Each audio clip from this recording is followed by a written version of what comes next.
мектептің аты неге Ыбырай мектебі? Ыбырай айтамыз. Бүгінгі таңда барлықтарымыздың білімді болуымызға ықпал еткен адам. Бұл кісі қазақ далаларында ешқандай мектептер жоқ кезде, ғимараттар жоқ, жазылған кітаптар жоқ, қолында диплом бар ұстаздар жоқ, қаржаттандыру жоқ, интернет жоқ, күллі жоқтардан, мұғалім жоқ, бар жасай білген адам. Ата-аналардың қыз балаларды оқуға бермеуіне қарсылығына қарамастан мына жақтан халық түсінбей жатыр. Мына жақтан патша үкіметінің қыспағы жүріп жатыр. Бұларды төте жазудан бас тартқызып, біз кириллицаға көшіртеміз. Бұларды шоқындырамыз деген сияқты саясат жүріп жатты. Сондай бір қиыншылық заманда бұл кісі жасы 30-ға жетпей 20-дан астам білім мекемелерін аша білген. Және де өз сөзінде айтады, мен осындай қиын жағдайда бір өте қатты нәрсені түсінеді, балаларды тәрбиелеп, дұрыс адам қылып өсіріп, оқыту өте маңызды екен. Осы қазақ балаларының балаларын қойға шапқан аш қасқырдай бұл іске кірістін дейді. Өте керемет теңеу біздің халыққа, менталитетке түсінікті болу үшін, өйткені аш қасқыр қойға шапқан кезде жейтінін ғана алмайды, бүкіл отардың қарын жару етеді.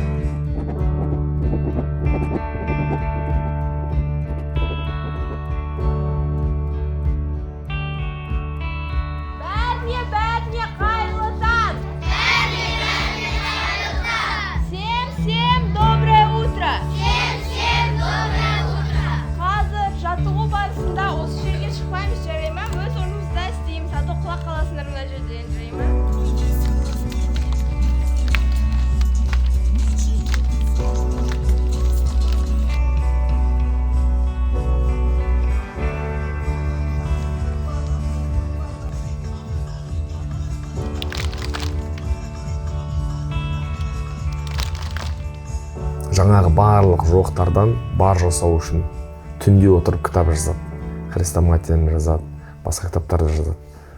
Таңда сабақ береді, ғимараттар салады. Мына жақтан жаңағыдай қаржыландыру мәселесін шешеді. Мына жақтан мұғалімдер училищесін дайындап, мұғалімдер дайындау керек. Мына жақтан оқушылар дайындау керек. Бір өзі бір жағынан университет, қазір кім айтсақ, университет бір жағынан өзі строитель. Қазір біз қаншама мұғалімдер, министрлік, мектептер, керемет ғимараттар бар, интернет бар, чат GPT бар. Бірақ осы кісі сияқты бір терең ықылас ниетпен нәрсе жасай алып жатырмыз ба деген үлкен сұрақ тұрды.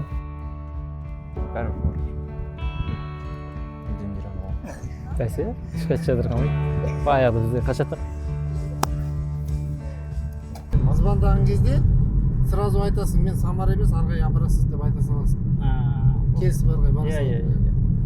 Ағандай ғой, Өскемен қаласына жаңа халық көп дедіңіз ғой, неге андай сырт ауылдардан адамдар көп көшіп жатыр негізі?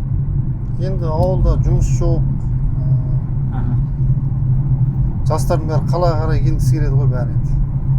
Қала мәдениеті бар мысалы. Ауылда енді ешкім тұрғысы келмейді. Өз басымыз енді біз ауылда тұрғанбыз ғой. Қай жағында тұрдыңыз? Үржар ауданында. Үржарда? Үржардан алтын адам табылып еді ғой? Иә, алтын адам табылып. Біз Ертай деген ауылда тұрғанбыз. Мынандай жаптыртқызбайтын еді ғой? Бұрыннан бар бұл жерде. Бұрыннан бар ма? Иә. Мейірбек, сен осы жерге ағайлардың айту бойынша Алматыдан ауысып осы жерге оқып отыр екенсің. Не үшін Алматыдан бұл жаққа келдің? Мен ағам бар осы жерде. Сол айтқан. Келіп оқып көр деп ше. Бірден шешім қабылдай салдың ба, келіп оқи саламын деп? Ата-аналарым да айтты. Барып оқып көр, андай. Ата-ана рұқсат берді? Иә, берді. Андай күмәнданған жоқ па? Ол жақ ауылдық мектеп, білімі онша болма емес, мұғалімдер онша емес. Жоқ, ондай болған. Сенің білім деңгейің түсіп кетуі мүмкін, ол жақтан сен осы қаладағы мектепте оқи бер. Мен бар анау ауылға барып деп ата-анан айтпады ма? Жоқ. Келісім берді. Өзін негіз таңдадың? Иә. Өзім келіп оқып көргім келді.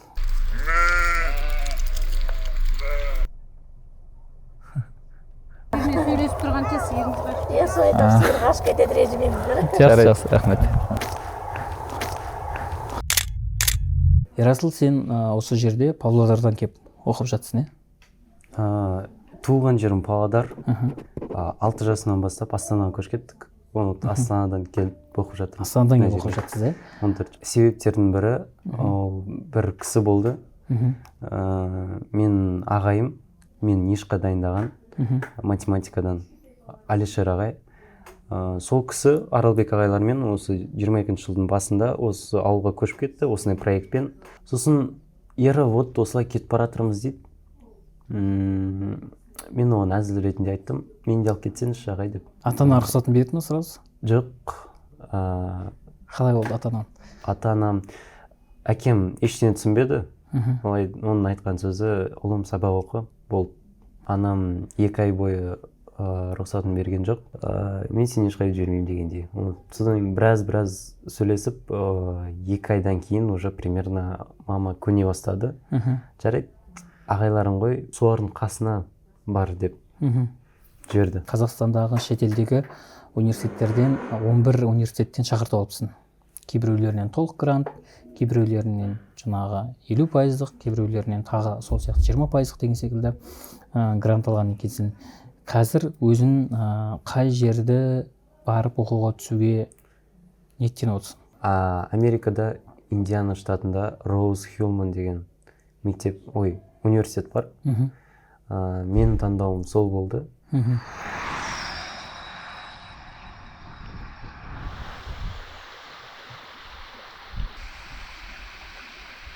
Қанша дедіңіз Өскеменде население? 370 мыңға жоқ, Өскемен қаласының халқы. Ауылдың аты біз баратқан аты қандай еді? Құлын жоқ. АБЦД ол Марвин Маршалдың баланы өзін не жауапкершілік алуды үйрету иерархиясы. Ең төменгі деңгей, жалпы барлық адамдар осы 4 деңгейде болады екен. Ең төменгі деңгей анархия, сондықтан А әрпі қолданылған. Анархия деген сөз қазақша тілмен айтқанда ай дейтін әже жоқ, қой дейтін қожа жоқ. Билік басшылық болмаған кезде әркім білгенін істейді. Б ол буллинг немесе боссинг деген сөзден шыққан Б, яғни келемеждеу. Бұл үлкен адамда психологиялық ішінде барьер тудырады, кейін адамның дамуына, ашылуына өте қатты кедергі ететін нәрсе. Үшінші нәрсе C конформизм. Бұны бірақ орысша Марвин Маршалдың кітабында сотрудничество немесе соответствие деп аударады. Бұл балалардың тыңдауы, бір тапсырмаларды орындауы, бірақ көп жағдайда мотивация сырттан келетін болғандықтан біреу қарап тұрса, мұғалім айтып тұрса, ересек адам болса, камера тұрса, сол кезде орындалады. Жеке инициатива проявлять етпейді, өзі ешкім болмаса жасамайды деген сияқты. Ең соңғысы да демократия, ол яғни әркім бұл қоғамды құруға өздігінен ықпал етеді. Біреудің қарағанын, айтқанын күтпейді. Осындай 4 деңгей бар. Бұны түсінгеннен кейін екінші этап қандай да бір жаңағыдай балалардың бір жасап қойған бізге ұнамайтын істері болса, онда баланы зекіп сөйлемей, неге деп жаңағыдай агрессиялық тонмен сұрақ қоймай, оған қарапайым бір сұрақ қою керек, бұл қандай деңгейге жатады деген. Сосын бала өз анықтау керек. Бұл баланы негізі жауапкершілікке өзіне алуды үйретумен қатар, бұл жерде ең көптеген ересектер де, өкінішке орай мұғалімдер де әлі күнге дейін үйрену үстінде амал мен тұлғаны ажырата білу. Жасалынған іс бөлек, адам бөлек екенін түсіну. Мысалы, егер біз бала сыныпта бір клей төгіп алды делік мұғалімнің үстелінде. Қалыпты жағдай, күнделікті әр кабинеттің ішінде болуы мүмкін. Төгіп алғаннан кейін егер мұғалім оған неге сен осылай жасайсың деген әңгімеден бастаса, онда ол неге сен деген әңгіме, сен жамансың деген хабар береді балаға. Бала қысылып комплекс пайда болуы мүмкін, одан кейін. Демек мен жаман болғандықтан мен оған соответствие ету керекпін, значит мен оны қайталаймын деген. Келесі қайталауына әкеледі. Егер біз ол жерде балаға неге сен демей, мына іске айтатын болсақ, мынау іс жаман іс, өйткені бұл қазір компьютердің бұзылуына, кітаптардың бұзылуына, немесе тағы да бір мүліктің бұзылуына әкеледі. Африкалық бір тайпаның мақалы бар, бір баланы бір ауыл болып тәрбиелейді деп. Бір әріптесіміз бір жиында осыны жақсы айтқан болатын. бірден жүрекке тиді. Шынымен де бір ауыл бір баланы тәрбиелейді, өзінің тәрбиесімен көрсетеді. Сондықтан бұл тек қана мектептің шаруасы емес, тек қана мектептің мәселесі емес, бүкіл қоғамның мәселесі. Бүкіл қоғамның шаруасы. Бір өкініштісі ата-ана болсын, басқалар болсын, барлығы мектепке итермелеп қойған. Баланы жаңағы таңертең 8-де кіргіздім. Болды. Түстен кейін ол мектептен тыс бір жағдай болып қалса, мектеп кінәлейді. Немесе түнгі сағат бір 3-те болған жағдай үшін тағы да мектеп кінәлейді. Бұл жерде енді мұғалім таңнан кешке дейін жүрмейді ол бәрібірде. Саламатсыздар ма? Қайырлы таң. Сәлем. Мы с Артемом как там одного робота собрали. Да? Круто. Классно было. Да? Да? Вот надо теперь дальше в соревнованиях участвовать. Собирать. Знаешь, где роботы дерутся между собой? Бои роботов. Біз не нәрсені енгізе бастадық. Мектеп қоңырау кезінде балаларға жүгіруге, секіруге, былайша айтқан кезде балаға бала болуға рұқсат етеді. Ойын жасындағы бала, оның біздің ересек адам жұмыс істеген сияқты, ойын деген оның негізі жұмыс ол. Бірақ жаңа сіз айтып отқандай өкінішті көп жерлерде оны тәртіппен алмастырады негізі. Ол ересектерге ыңғайлы. Балалардың тып-тыныш жүргені, сабақта да тып-тыныш отырғаны, үзіліс кезінде де тып-тыныш ұқыпты жүргені, ол шыбынның дауысы шықпайтын нәрсе деп айтады. Ол ересектерге ыңғайлы. Ал мектеп бұл ең бірінші балаларға арналған мекеме. Қоңырауға әдемі дауыс қойған екенсіздер. Ол бізде Әлішер деген бауырымыздың дауысы. Балалардың ұйықтайтын жері. Бұл ересек топ. Балабақшада 2 топ. Кіші балалар ересек деп бөлінеді. Бұл 1,5 жастағы балалардан бастап қабылданады. Бала өзі горшокқа отырылатындай, және өзі қасық ұсталатындай болса қабылдаймыз. Кейін жұмыс істейміз. Қазір қанша бала бар бұл жерде? Қазір 25 бала бар. 25-ке жетпейді даже. 23-25 бала. Негізгі сыйымдылығы 37 балаға арналған. Ар жақта фазенде бар, ауылдың қазір мектептің қасында есте. 3 жылда жақсы нәтиже. Бұйырса. Шетелдік нәрселерден жақсы результаттар алады. Елдер қашпай! Мені көріп қаш кетті. Сау оқымаған сияқты ғой. Сау. Казматский, один Олегский. Но мама их, этих щенят моя, это тайфун, этот туман. Тайфун?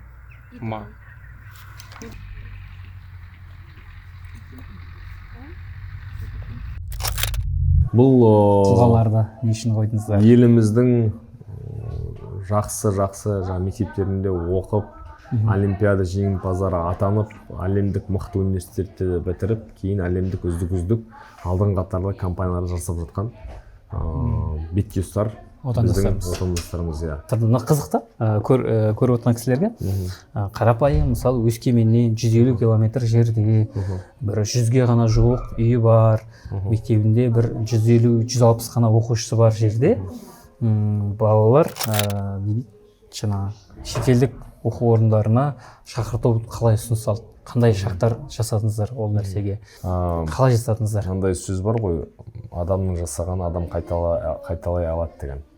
Екіншіден ол Диснейдің сөзі бар, егер сіз бір нәрсені елестете алсаңыз, онда міндетті түрде оны жасай аласыз деген. Мына жерде жаңа біздің отырған бір оқушымыз, математикадан сабақ қойған оқушымыз, өзінің мынандай айтқан сөзі бар, мен 9 класста алфавиттен бастап едім, ағылшын тілін оқыдым. 11 класста IELTS-тан 6 бал алады. Жалпы қазір 11 класста оқыған 14 оқушымыз болса, 6-ауы IELTS тапсырды. Бірнеше мәрте тапсырды. 5 бал, 4,5 бал, 5,5 бал алған кезеңдер болды. Соңғы нәтижелері 6,5 бал. Жаңа оқушының. Ең бірінші өзгеріс сенімнен басталады. Баланың бойына сенім тартатын адам ол ересек адам. Соның ішінде мұғалімнің сенімі өте басты рөл атқарады. Ең негізгі. Біз ең бірінші сендік бұл нәрсе мүмкін екеніне. Жаңа жоғарыда айтылған сөздер сияқты елестете алатын нәрсені жасауға болады. Немесе жасаған нәрсені қайталауға болады. Сөйтіп балаларға жол көрсете бастадық. Сенгеннен кейін баланың өзінің күші жететіндей мүмкіншіліктерді көрсету керек. Күші жететін мүмкіншілік қазір біз математиканы қуып жетіп алайық. Сосын біз ағылшынды бастайық. Сосын біз ағылшынды белгілі бір деңгейге шығарайық. Сосын мынандай IELTS деген керемет дүние бар екен. Оны да өзіміз сынап көрейік. Қиналды, балалар жылады, бірақ әр әрбір кезеңде бір жеңіске жеткен сайын бұрын мүмкін емес көрсетіліп көрінген нәрсе оларға уже жасалып қалған іс болып аз-аздан үздіксіз. иә сондықтан бұны кемелдендіруге болады, жақсартуға болады, қайта дайындыққа кірісіп сонда бір жеткен жолымыз бар. Қазір қанша оқушыларыңыз IELTS тапсырып жаңағы алттан жоғары дейді ғой, шетелдік оқуларға түсу үшін? 11 класста оқитын 14 оқушының 6-ауы тапсырды. 6-ауының ең төмені қазіргі соңғысы 5,5 бір балада. Қалған 4-еуінде 6 бал, 1-еуінде 6,5 бал. Өте жақсы. Андай ешқандай репетиторлық орталық жоқ бұл жерде, ауылда. Аудан деңгейінде мен сізге айтайын, барлық мектептердің оқушыларын былай тұрсын, ағылшын тілі мұғалімдерін алып сынап көрсеңіз, ағылшын тілін тапсырып, мен күмәнданамын. Ағылшын тілінің жаңағы IELTS-тан 6 демей қойып 5. Ең болмағанда жартысы сол деңгейге жете аламын, жете алмаймын, мен оған да күмәнданамын. Сондықтан бұл қазір балалар бұл деңгейге жеткендіктен мектепте мұғалімдерге талап қойылды. Нақты келесі оқу жылында IELTS 7.0 деген сертификатымен келсеңіздер, ары қарай жұмыс істейміз.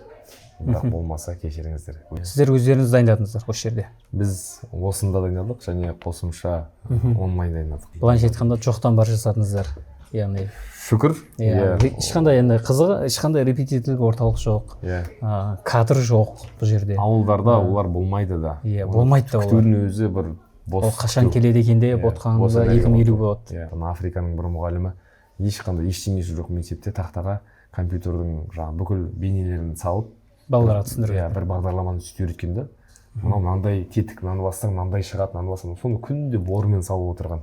Жыл мұғалімі, әлем жыл мұғалімін жеңіп алып, Microsoft қаржыландырып, мектебінің барлық балаларына компьютер алып беріп, енді шынайы компьютермен үйретіп отыр. Бір мұғалім жоқтан бар жасады.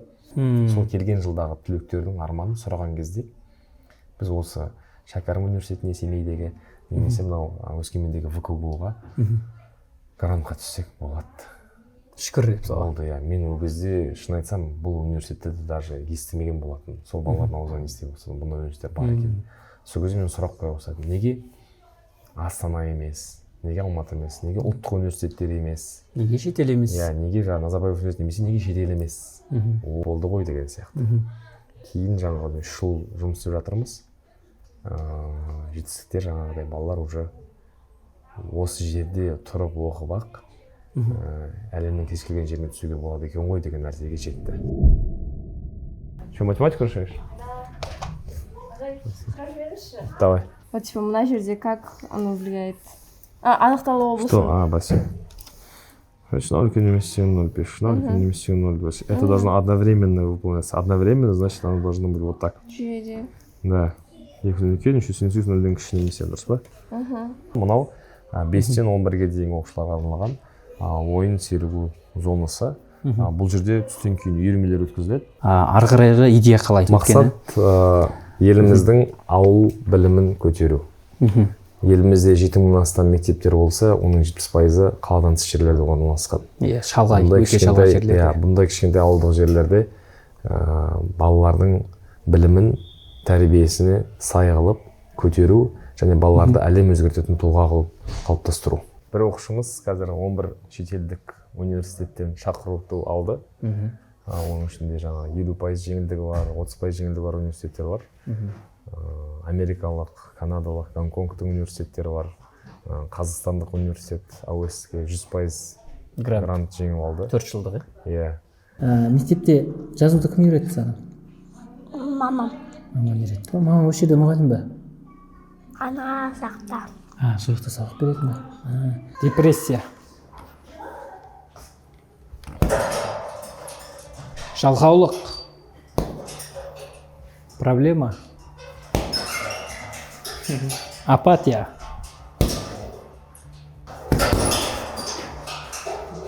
Үш мәрте бразильский джиу-джитсу. Ересектерге де өздеріңіз де қатысасыздар. Өзіміз де қатысамыз. Көрші ауылдардан келеді. Оқушылары бар. 9 сыныптан бастап 8-9-дан бастап оқушылар, ересектер кешкі уақытта, түскі уақытта жастар кішкентай бастауыш сыныптар. Арнайы тренерлер бар, иә? Тренерлер бар, иә.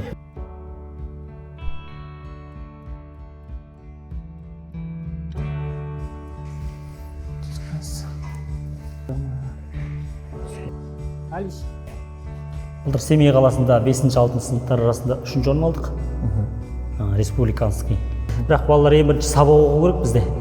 Кім сабақ жақсы оқиды, сол спортқа уақыт бөледі. Иә, уақыт бөледі. Сурет салшы қолына. Дұрыс абсолютно. Талаптардың бірі осы бізде кітап оқу. Сол осындай бізге кітаптарды өзі ұсынады. Нәтиже, қаншалық нәтиже жатыр? Өздеріңізде былай.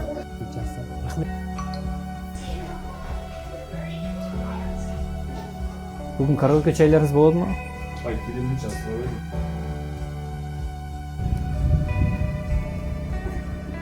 Қарасаңыз, міне адал еңбек немесе сенім деген жаңа мектепте жазылып тұрады. Мына жерде не қойыпсыздар? Әр мен байқаған мектептің әрбір бос жерінде есік болсын, қабырға болсын, қалай енгіздіңіздер мектепке осы құндылықтарды? 9 құндылықтың барлығын енгізген жұмыс жасамайды. Біз сауалнама өткіздік. Ол сауалнамаға мұғалімдер, оқушылар, ата-аналар барлығына сілтеме жібердік. Түгелі қатыспаса да, бірақ көпшілік қатысып, кейін қандай құндылықтарды биылғы оқу жылына енгізгеніңізді қалайсыз деген сұрақ берілді. Кейін олар өздері сұрақтарын таңдайды, құндылықтарын таңдайды, дауыс береді әр адам. Сөйтіп ең көп дауыс жинаған 3 құндылықты аламыз да, міне осы 3 құндылықпен ары қарай жұмыс істейміз. Сөйтіп міне өткен жылы бізде адал ниет, сыйластық, тазалық болды. Осы 3 құндылықты аламыз да, енді барлық мектеп болып осы 3 құндылыққа сурет саламыз. Оқушылар бар, бастауыш оқушылар бар, кішіге орта, жоғары оқушылар бар. Мұғалімдер бөлмесі, бұл мұғалімдердің балаларымен жаңа ойнайтын ойындары. Не ойнайым деп ойлап таппайды? Келеді, қарайды, мысалы, бүгін мынау немесе әр мұғалімнің белгілі бір сыныптармен жақсы өтімді бір ойындар болады, соны ойнағысы келіп тұрады. Және бізге мына қабырға қызық болып тұр, бұл галап тест.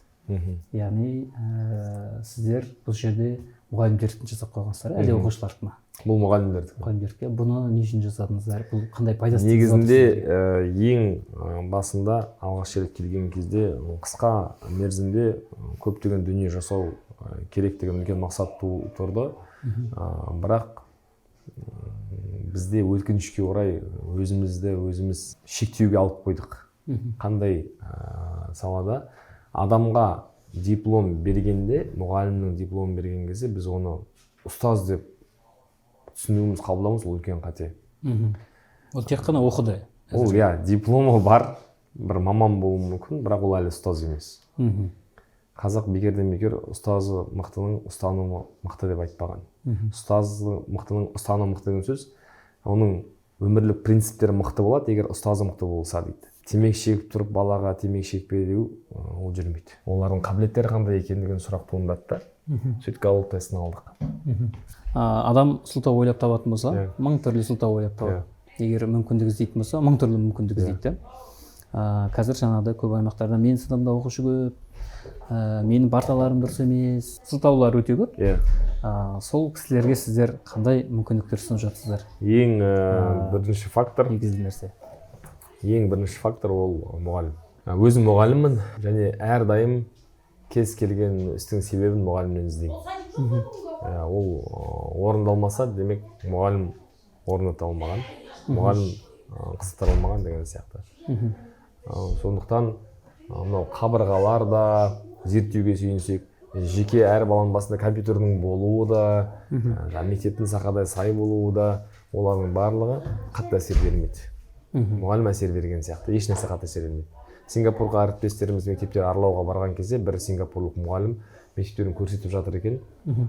Сөйтіп жаңа біздің барған қазақстандық мұғалімдер, әрине бұл жерде жаңа ғимараты мықты ғой, анау мынау деген сияқты комментарий айтады. Сол кезде жаңа Сингапурдың мұғаліміне аударып береді. Сосын ол мұғалім айтыпты, маған десеңіздер, мына мектептер алып тастап, сіздердің жаңағыдай ата бабаңыз тұрған киіз үйдегідей немесе лашықтағыдай помещение берсе де, бірақ бұл балалардың деңгейі дәл сондай болады деп жауап берген. Өткен караоке шайлардың материалдары осыған жүктеліп отырады. Телеграм каналда көріп отыруға болады деген сөз.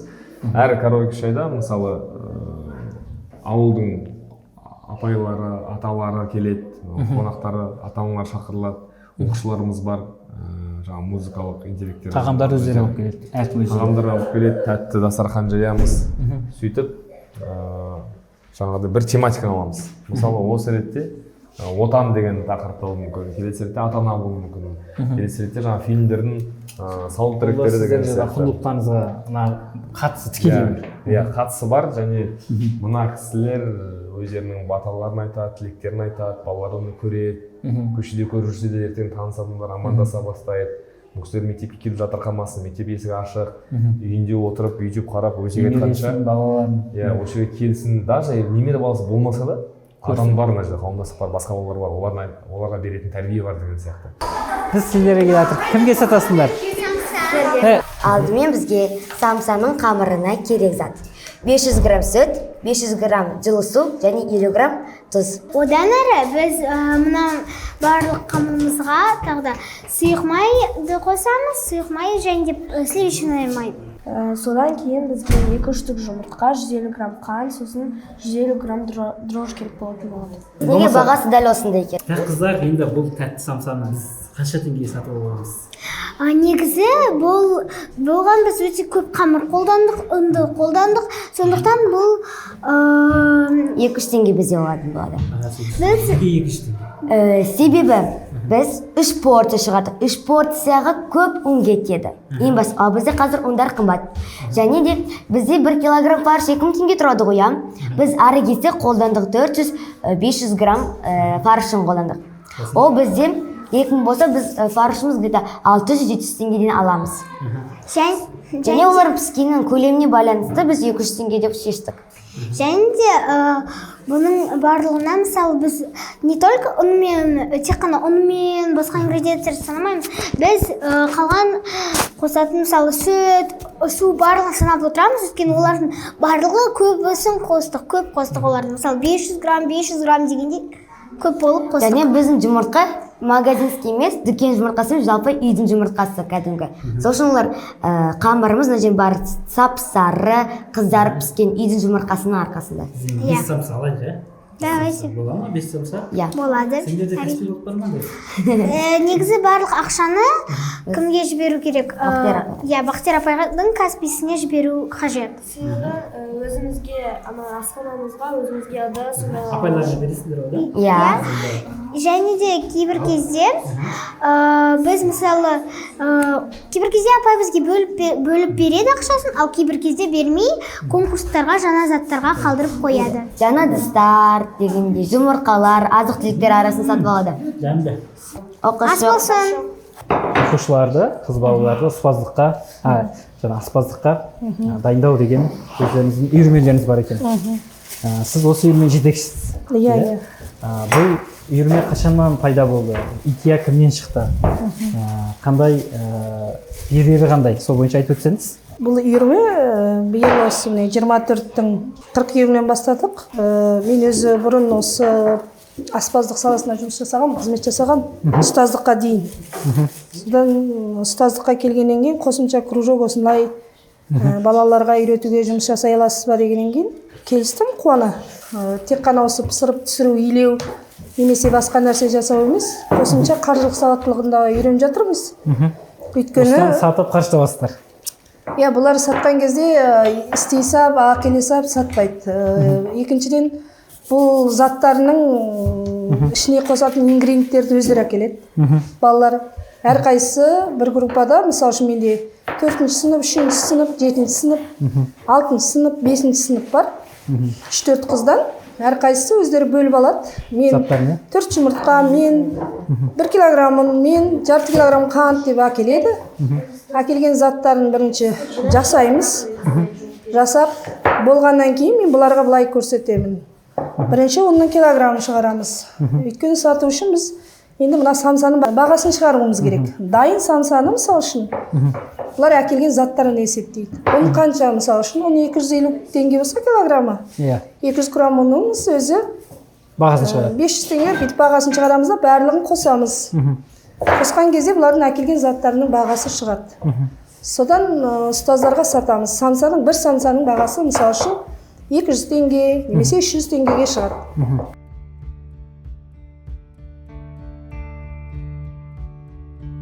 Менің байқағаным мектептегі мұғалімдердің өзінің пәнінен бөлек қосымша өзінің жаңа қызығушылығы мен жауапкершілігін алған қосымша қызметтер бар екен. Сол сияқты сіздің қосымша өзіңіздің жаңа қызметіңізді айттыңыз ғой. Ол жерде сіз қандай функция атқарасыз негізінде? Не үшін оны алдыңыз? Иә, және айтып өттім ғой, ағылшын тілі пәні мұғалімімін деп. Негізгі сабақ беремін сол ағылшын тіліне, және де жаңа айтып өткендей аға тәлімгер. Оқушылар мен ұстаздардың арасындағы қарым-қатынас, егер де сондай конфликт болатын болса, оқушылардың арасында конфликт болатын болса, ата-аналармен конфликт болатын болса, сол жерде бірінші болуға тырысамын. Всегда оқушылардың қасынан табылуға тырысамын. Шеткі ауылдардан келетін мұғалімдер, оқушылар бар деді. Оларды қалай транспортпен олар қамтамасыз етіліп жатыр, олар қалай кеп мына жаққа оқып жатыр, сол бойынша айтып берсеңіз. Енді ауыл дегенде бұл жақта ауылдардың бәрі алыс қой бір-бірінен, кемі 10 шақырым. Ашық айта берейін, нақты білім болғаннан кейін, білім базасы болғаннан кейін, жақсы білім балалар алады деген сеніммен ата-аналасы бізге сенім тапсырып отыр. Ол жағын әрине өте қуаныштымыз, сенімден ақтауға тырысамыз. Менің білімім бойынша көбінесе Самар ауданынан бірнеше оқушы келіп оқиды. Олар аптасына әрбір ата-ана бөліп алған. Мысалы, дүйсенбі күні сіз қатынайсыз, сейсенбі күні мен оқушым, яғни мен балам, солай ретпен транспорт мәселесін солай шешіп алған. Және айтып өткенімдей, тағы да көрші ауылдардан басқа ұстаздар да келіп сабақ беріп жатыр. Олар негізі осы көршілес ауылдың коренный бұрынғы тұрғындар.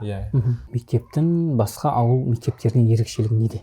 Біздің әрбір 90 сайын жиналыс болады, жаңағы ұстаздармен педсовет деп атаймыз, қазақша, орысша айтқан педсовет болады. Сол кезде басты миссиямызды всегда айтып отырамыз, араларға бізге есімізге түсіріп отырады. Біздің негізгі миссиямыз ауылдық осындай кішігірім ауылдан шыққан оқушылар әлемді өзгертетін деңгейде сондай потенциалын ашып оқушыларды жетілдіру деген сияқты. Сол миссиямыздың қызмет атқарып отырмыз, сол миссияға негізделіп. Осы мектептің сізге жеке өзіңізге мұғалім ретінде ұнамды болған бір 4 ерекшелігін айтып беріңізші. Ең бірінші команда, жұмыс жасап жатқан командам. Аралбек Берікұлы ағайымыз, өзім ағайым деп атаймын. Сол кісінің бірінші кезекте, сол кісінің басшылығымен, сол кісінің қол астында болып, сол кісіден жалпы тәжірибе алып жатқаныма өте қуаныштымын. Болашақта тәжірибе ала бергім келеді, қасында командасында болып, кішігірім пайдам тисе де, оған өте қуаныштымын. Бірінші осы, екінші бұл мектепте мүмкіндіктер өте көп.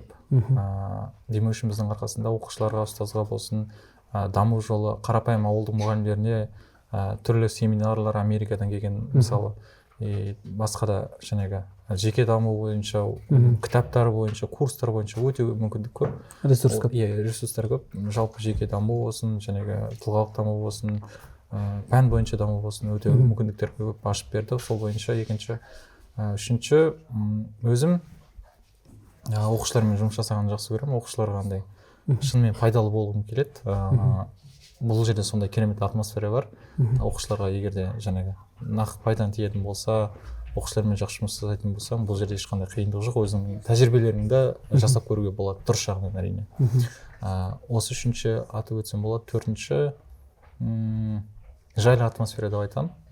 Жалпы мұғалімдер мектепте, коллективте оқушылармен, ата-аналармен қатты бір андай напрягаться етпейміз. Өте жақсы қарым-қатынас орнатқанбыз, орнатып жатырмыз. Бәрі 100% болмаса да ақырындап келіп жатыр.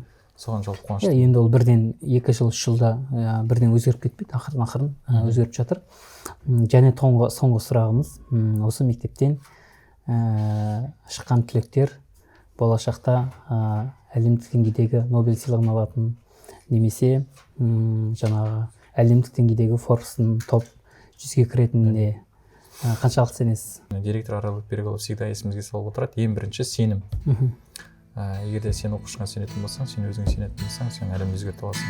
Біз всегда балалардың есіне салып отырамыз сол сенімді. Біз сенеміз. Шында көңіл шырақауды, таулары жоқ төбеміздің бұл тауда. Толағай боп туылмадым мәттен ай, Атырауға келерім, әкелерім бір тауда. Шындар мұндап төбесі көп. Жейсің бұлқындатып деп. Мына Күршімский бренд. Бұл? Негізінде. Күршімский бренд. Күршімский бренд күні. Кім болғанда сол Астанаға барып Күршімский бренд деп алып келді ғой.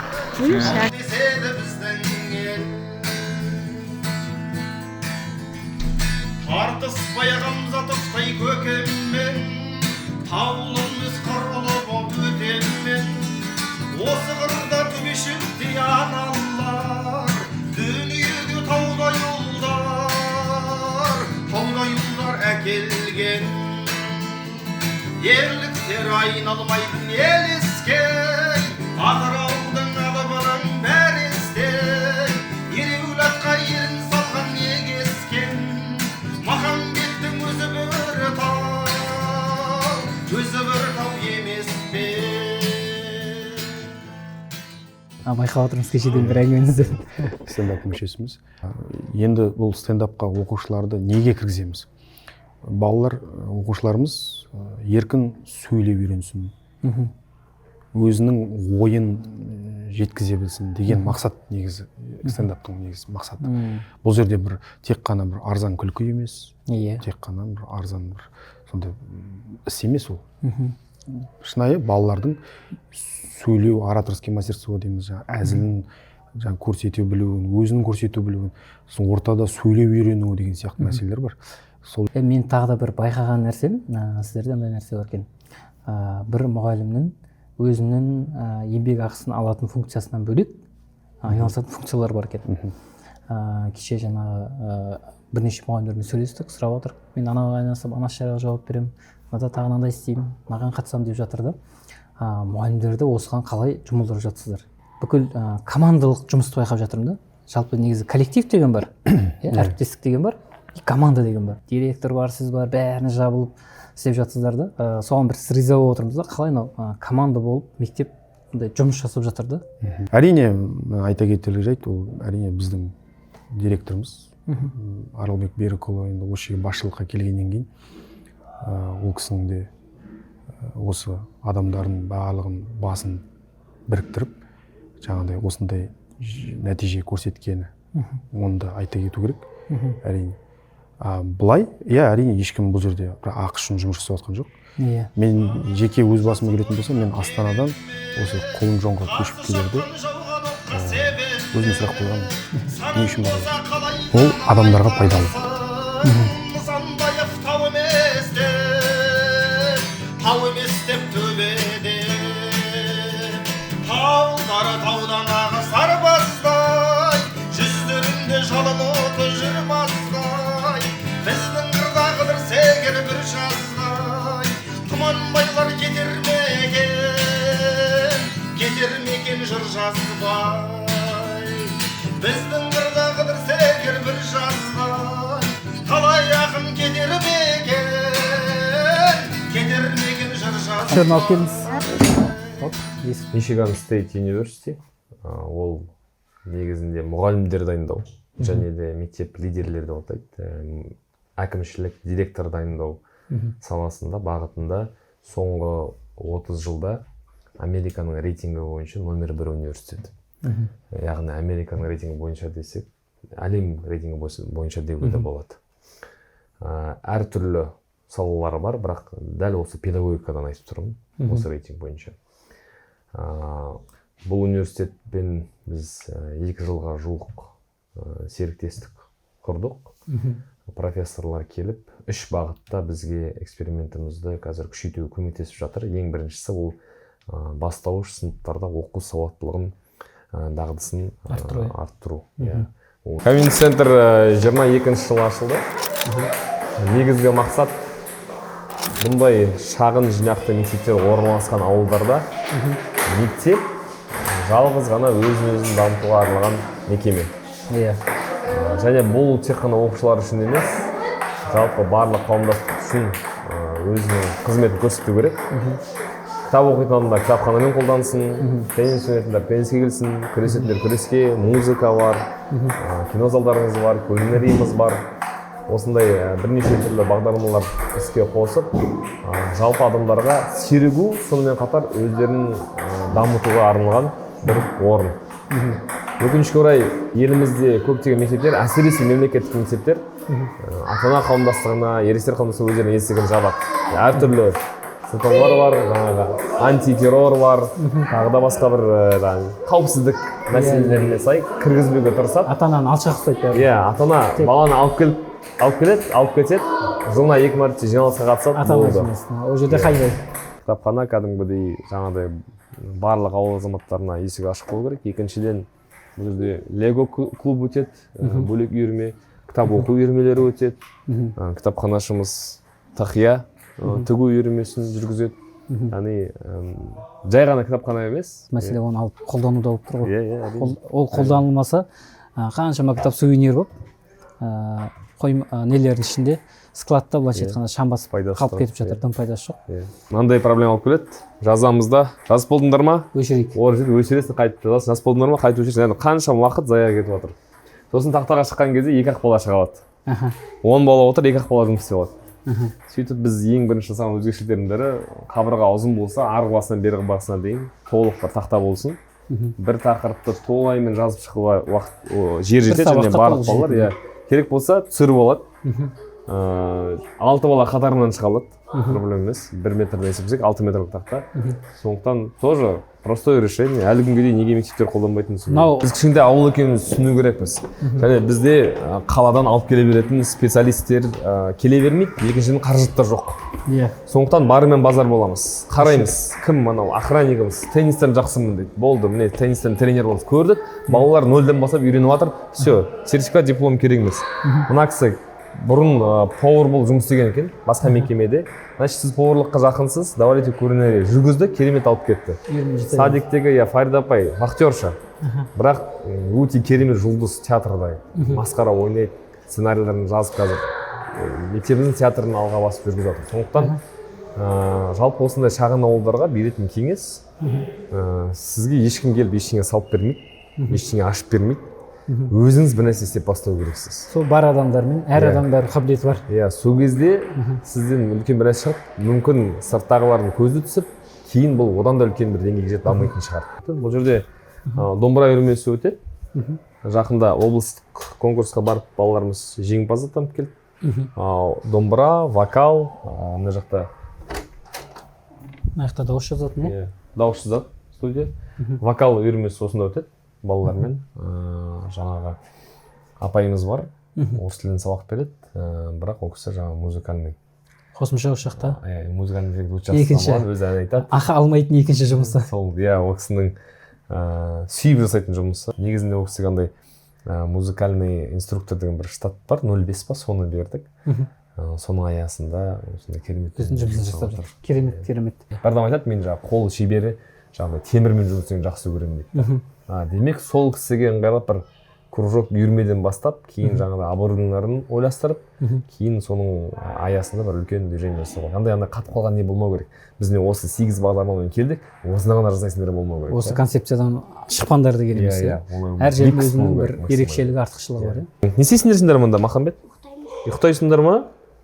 Мемлекетте мектеп алып даярлық дейді, мини-центр дейді, нулевой класс дейді. Ол балалардың бағдарламасы 2,5-3,5 сағат арасында ғана. Қаладағы ата-аналарға әсіресе ыңғайсыз. Сөйтіп біз жаңағыдай жексіз мектепті құрастырып жатырмыз. Бұл жерде мектеп таңертеңнен кешке дейін, олай болса, балабақша таңертеңнен кешке дейін, мектеп таңертеңнен кешке дейін бұларды қалай қалдырып кетеміз. Бұларды түске дейін жаңа 3,5 сағаттық мемлекеттік бағдарламаны орындағаннан кейін түскі асқа барады. Түскі астан кейін міндетті түрде таза ауа сағаты бар. Таза ауаға шығады қысы жазы. Содан кейін келіп мына жерде ұйықтайды. Содан кейін ұйқыдан тұрғаннан кейін үйірмелері бар. Қол моторикаға бағытталған. Сөйтіп бұлар жақсы дамып, бірінші классқа уже дайын болып келеді. Сен атың кім? Махамбет. Неше оқисың сен? Нулевой. Нулевой оқисың ба? Нулевойда не үйреніп жатсыңдар? Қосу, алу. 2-2-ні қосса неше болады? 4. Бір қосу 2 болады. Бір қосу 2 болады. 4 қосу 4 8 болады. 2 қосу 2. 20 қосу 20 болады 40. 40 болады. Бәріміз бітеміз, Кездескенше. Барып кеттік.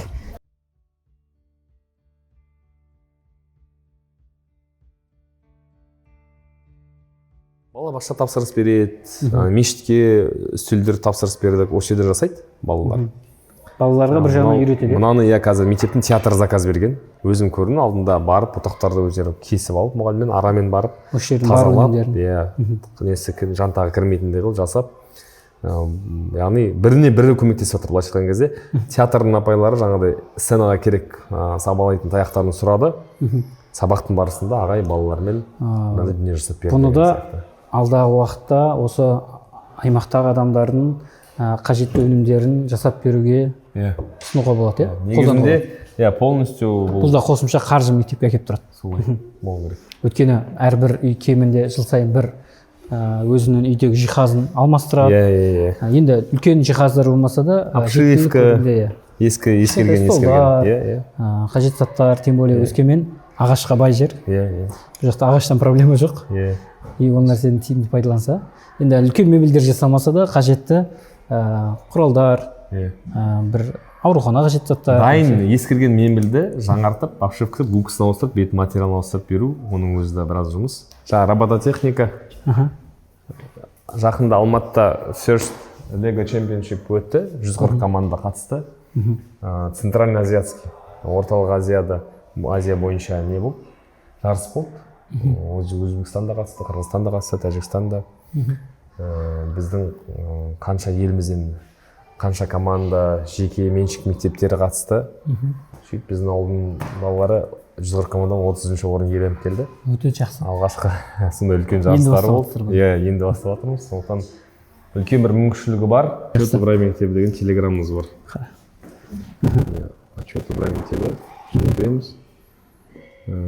И телеграмда робототехниканы апайының жасап жатқан жұмысын қараймыз. Мына кіріп алсақ болады екен. 9 апрель мысалы не жасадық, қандай балалар болды, не істедік көрсетеді. Фото, видео түсіреді. Балалар жаңағыдай жүргізіп жатыр. Уақытына да бала, молодец. Өзі үйірме жетекшісі, информатика апайы өзі түсіріп көрсетеді. Жарыстар болады. Ауданнан бірінші алып келді жарыстан. Әр нені көріп отырамын. Әр үйірмені кім не істеп жатыр. Мен комментарий жазамын. Мысалы, мына балалар мынандайлар өтті, уақыты осылай. Мен комментарий жасамын. Осылай, мынаны бүйту керек, мынау жақсы деген сияқты бағасын беріп отырамыз. Өте керемет зат. Әр үйірменесін көріп отырамыз. Енді цифрлық сауаттылық заманында әлеуметтік желіні прям жақсы пайдаланып отыр екенсіз. Өйткені біздегі көп аймақтағы директорлар да камераны қосып қойды, содан ғана қарап отырады, бірақ ол 24/7 оны қарап отырмайды ғой. Өз басқа жұмыстары бар. Ана жақта бір жақсы жер көреді екенсіз. Кешке қарай бір уақытыңыз болған кезде немесе бір екі күн сіз көп білеміз, сапарға жүресіз, ана қала, мына қала, немесе біз сияқты қонақтар жүреді қасыңызда. Ананы сұрап, мынаны сұрап деген секілді. Сол кезде ашып бір бос уақытыңызда көре салуға және комментарий жазуға. Барлық ұжым көреді бұны. Енді келесі жылдан бастап барлық ата-аналар көретін қылып істеп қоямыз. Яғни бүкіл нәрсе прозрачный. Ешқандай IT-дің қажеті жоқ. Ақшаның қажеті жоқ. Телеграм тегін кіресің, өзінің жасаған жұмысын мұғалімге бір көп уақыт алады деп ойламаймын. Жоқ, соңында финал кезде түсіріп алады, жібереді, көреді. Зато барлығы мектептің ішінде болған ақпаратпен ең бірінші директор сол нәрсені біліп отыр. Бізде көп аймақтардағы директорлар жаңа өзінің униформасын киіп алып, галстугын киіп алып, өзінің кабинетінен жаңа тек кабинеттерді аралап, қорқытып үркітіп тексеріс кезінде ғана барады. Бәрі ондай емес деп айтып, басым көпшілігінде ол нәрсе әлі стиль қалып кеткен. Мектеп ондай сол директордан қорыққаннан дамып жатқан сияқты болып көрінеді. Сізден байқап жатырмыз, жаңа балалар болсын, мұғалімдер болсын, кез келген сұраған келіп, сұрағын қойып, кабинетіңізге кіріп. Басынан сөйтіп үйрететінбіз, барлығы директор шақырып жатыр десе, мұғалімдер сондай пікір айтатын, біз тек выговорить үшін келетін едік бұрында. Кабинетіңіздің өзі андай жерде екен да сіздің? Кез келген бағытта ыңғайлы есігін қағып кіре беруге күштерде екен. Қазір енді кез келген оқушы болсын, ата-ана болсын, мұғалім болсын, ұсыныстарға есігіміз ашық. Талқылаймыз, талдаймыз. Өте керемет. Ең маңызды дүние осы негізі ашықтық. Ең маңызды дүние. Және ештеңені жасырмай ашық көрсетсе, ол мектеп негізі дамиды ғой. Сол. Арғылай бізде комьюнити центр 22-ші жылы салынып бітті. 22-ші жылдың 20 сентябрьда ашылуын көрсеттік. Өзіміз 22-ші жылдың басынан бастап қаңтардан осы жердеміз. Бұл салынбай тұрып, біз енді қалада өскен, қаланың көзқарасымен, қаланың реалитетімен ішіндегі бағдарламалар бәрін проекттарын жасай бастадық. Және мынау кинотеатр болу керек тұғын. Барлығы қараңғыланады, жақсы үлкен ауданда жоқ экран, автоматически жақсы дыбыс, звук, проектор дегендей. Сөйтіп сен қазір сыртта күте тұр бізді. Біз қазір түсіріп алғасын келеміз. Ана дауысы кедергі кетіп отыр. Сөйттік дағы 60 орын, ауылға кинотеатр, тегін кино болады, афишаларын дүкендерге ілдік, ауылдың чаттарына жібердік. Ешқандай билет төлеп керек емес. Тегін келіп көре бересіз. Сондай деп аншлаг болады деп ойладық, бірақ провальный проекттердің бірі болды. 60 орын, ең көп 31 адам отырды, тең жартысы балалар. Сөйттік дағы бұл ауылда киноға бару деген нәрсе мәдениет қалыптаспаған. Білмеймін, ол бола ма, болмай ма. Неге деп себебін іздей бастадық. Ең үлкен себебі адамдардың таңертең 2 сағат, кешке 2 сағат мал жайлау рәсімін ешкім бұза алмайды. Иә, бұза алмайды. Қысы жазы әр еден жуушы болсын, мұғалім болсын, үйінде малы бар. Сондықтан оны күту керек. Ол үшін адам керек. Өзі барады, бала барады деген сияқты. Сөйтіп кешке 2 сағат мал жайлағаннан кейін үсті бастың жаңағыдай түрге ретке келтіріп бір жерге бару деген ол екі талай болып әңгіме болып болады. Иә. Адамда үйде YouTube бар, интернет бар, керек болса телевизион қосып ұнаған нәрсесін қарай салады. Сондықтан бұл нәрсе жүрмеді. Біз не істедік? Актовый зал ретінде қолданамыз. Өзіміз кино педагогика деген бағытты бастадық. Балалармен өмірде болған оқиғалардан құралған мықты мотивационный фильмдарды қосып қараймыз. Сосын 20-30 минут тренинг жүргіземіз. Және ол жұма күні жасалынады. Жұма күні жоғары сынып оқушылар отырады, бір жақсы реальных событиясында фильм қараймыз, кейін оны талдаймыз. Сенбі, жексенбі, таңертең 8:30-да балалар сообщение жібереді, ағай мына есепті қалай шығарамыз дейді. Неге жұма күні? Өйткені бала сенбі, жексенбіні жаңағы Instagram, TikTok қараумен бос өзін демалыс ретінде просто жіберіп алмау керек. Олар пайдалы нәрсемен айналысу керек. Пайдалы нәрсемен айналысу, олар жігерлендіріп жүру керек. Иә. Демек, бір жақсы өмірден оқиға болған фильм қосу керек, сосын кейін сөйлеп, оларға қатысты жерлерін басып, айтып, көрсетіп, түсіндіру керек. Сол кезде жаңағыдай әсер берді. Сенбі, жексенбі күндері тиім пайдаланады. Иә. Өте жақсы әсер берді. Сондықтан бұл кинопедагогика, бұл да тегін шара, проекторлар мектептерде бар, қосады, фильмдер тізімі бар. Мұғалімдермен бірге, балалармен бірге қараса, сосын шамалы талдау, сөйлеу жүргізсе, бұл өзінің жақсы жемісін береді. Жаңағы айлсқа дайындалу, математика дайындалу нәрселер тек қана ағылшын тілі мұғалім, тек қана математика мұғалім жетістік емес.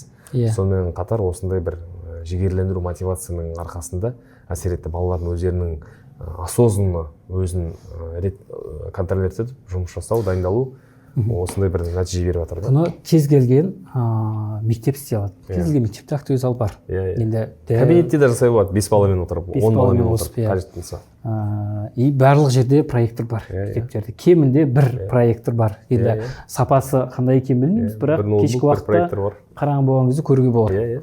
Ақ қабырғаға түсіріп көре беруге болады. Яғни қолда бар дүниемен дәл осыны қолданса, бір дайын рецебін Аралбек айтып берді. Өте жақсы нәтижесін береді. Мен өзім эксперименттерді бастап көрдік. Бұл кәдімгідей кинопедагогика деген мемлекеттік масштабта бір көңіл бөлетін дүние екен. Комьюнити центрдің негізгі концепциясы ол адамдардың басын біріктіре беру ғой. Бір идеяға жұмылдыра беру.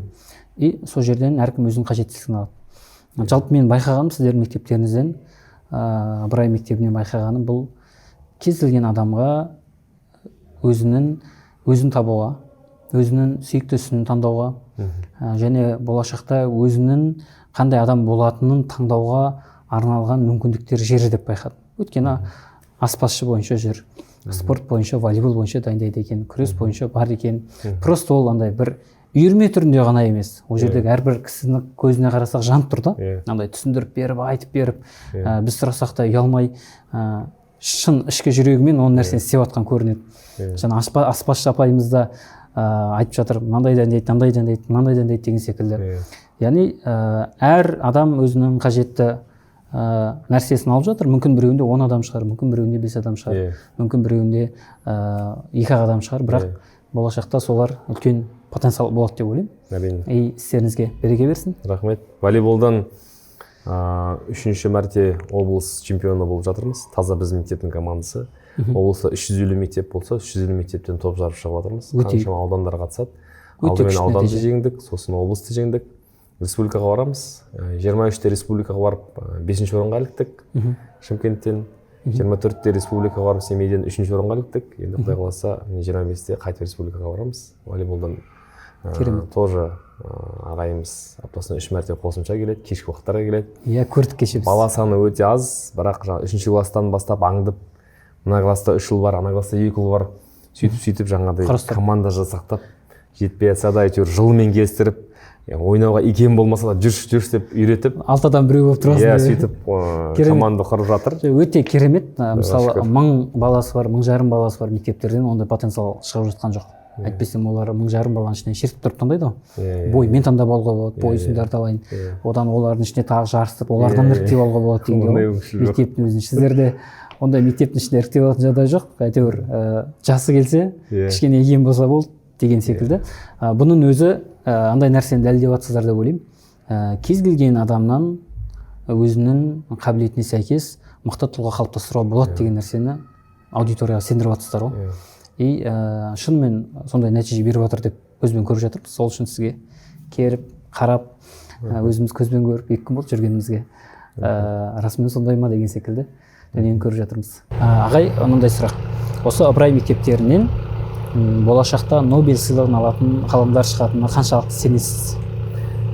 Енді Нобель сыйлығын алмаса да, бірақ Ыбырай атамыз сияқты, Ахмет аталарымыз сияқты өзінің елін, жерін сүйетін, еліне адал қызмет етуге дайын тұлғалар шықса, соған риза болатын едім. Жақсы, істеріңізге сәттілік тілейміз. Керемет. Қыраныңның қанатыммен өлшеген, бір құдірет тулағанда тасқандау, құлаш ұрмай биік шыңға асқарған. Тау баласы тауға қарап өспеймей, қыр баласы қол созады аспанға. Қыр баласы тауға қарап өспейді, қыр баласы қол созады аспанға. Қол созады аспанға.